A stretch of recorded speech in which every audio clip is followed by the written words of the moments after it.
எய்மே academy ஸ்போர்ட்ஸ்ல மேஜரா இருக்க ஸ்கூல்ல இன்னமட்ட தைக்கி நம்ம ஹீரோ விடிஞ்சா போறன்னு அவன் பேட்மிண்டன் பிராக்டிஸ்க்காக தினமும் அவன் ஸ்கூலுக்கு போவான். ஆனா அவனுக்கு முன்னாடி கானோ சினாச்சுன்னு ஒரு பொண்ணு அவ பேஸ்கெட் பால் பிராக்டிஸ் வந்து அங்க பண்ணிட்டு இருப்பா. அந்த பொண்ணுமே அந்த ஸ்கூல்ல ஒரு பாப்புலரான பொண்ணு. அந்த நம்ம ஹீரோக்கு அவன் மேல ஒரு க்ரஷ் இருக்குமா. ஸோ இவங்க 2 பேரும் காலைல மீட் பண்ணும்போது அடிக்கடி சின்னதா இன்டராக்ட் பண்ணுவாங்க. ஆனா சில சம்பவம் நடந்ததுக்கு அப்புறம் இந்த பொண்ணு வந்து இவங்க வீட்ல இருந்து அந்த ஸ்கூல் அட்டெண்ட் பண்ற மாதிரி நிலைமை ஆயிரும்.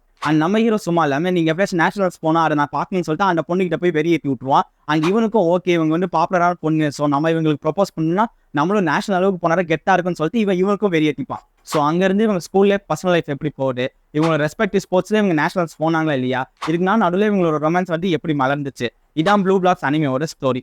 இந்த அனிமையை பொறுத்த வரைக்கும் ஒரு ஸ்கூல் ரொமான்ஸ் ஸ்டோரிக்கு ஒரு பக்காவான அனிமேஷன் பண்ணியிருக்காங்க சொல்லுவேன். என்னதான் இதுக்கு நடுவில் இவங்க பண்ற அந்த ஸ்போர்ட்ஸ் பிராக்டிஸ்னா காமிச்சாலுமே இந்த அனிமையா ஆஸ் அ ஹோல் பார்க்கும்போது எனக்கு ஒரு school slice of life romance anime vibe தான் வருது. ஸோ போக போக பார்த்தாரன்னு தெரியும் இவங்க வந்து ஸ்போர்ட்ஸ்க்கு எந்த அளவுக்கு மேஜரா இம்பார்ட்டன்ஸ் கொடுத்து எடுத்துட்டு போறாங்கன்னு.